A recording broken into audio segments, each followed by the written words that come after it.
জানাজার নামাজটা হলো পুরোটাই দোয়া। সালাতুল জানাজা পুরোটাই কি? সালাতুল জানাজার প্রথম তাকবীরের পর আপনি আল্লাহর প্রশংসা সানা পেশ করেন, ফাতিহা পেশ করেন, দ্বিতীয় তাকবীরে আপনি দুরূদ পাঠ করেন, আর তৃতীয় তাকবীরে মুর্দার জন্য আপনি দোয়া করেন, তাই না? আল্লাহুম্মা ফির লানা লিহাইয়িনা ওয়া মাইয়িতিনা, মুর্দার জন্য দোয়া না এটা? তাহলে পুরো জানাজার নামাজটাই তো দোয়া। তো জানাজার নামাজের পরে আবার কিসের আলাদা করে দোয়া?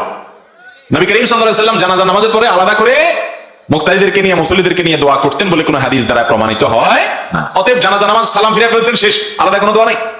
হ্যাঁ, আপনি যখন মুর্দাকে দাফন করতে যাবেন তখন কবরস্থ করার পর, কবরে রাখার পরে কিবলার দিকে হয়ে যার যার মতো করে মুর্দার জন্য দোয়া করাটা সুন্নাত। নবী করিম সাল্লাল্লাহু আলাইহি ওয়াসাল্লাম দাফন করার পর বলেছেন, ইস্তাগফিরু লিআখিকুম ওয়াসালু লাহু সুবাত, তোমাদের ভাই যাকে দাফন করলা তার জন্য আল্লাহর কাছে মাফ চাও, এবং সে যেন ওই সওয়াল জবাবে ঈমানের উপর অটল থাকতে পারে সেজন্য আল্লাহর কাছে দোয়া করো। এইজন্য দাফন করার পর কবরস্থানে, এরপর কিবলামুখী হয়ে যার যার মতো আলাদা করে আল্লাহ লোকটাকে আপনি মাফ করে দেন, তার সওয়াল জবাব সহজ করে দেন, ঈমানের উপর অটল রাখেন, এগুলো দোয়া করা তার জন্য সুন্নাত। বাস। কিন্তু জানাজার পরে আলাদা কোনো দোয়া হাদিস দ্বারা প্রমাণিত নয়।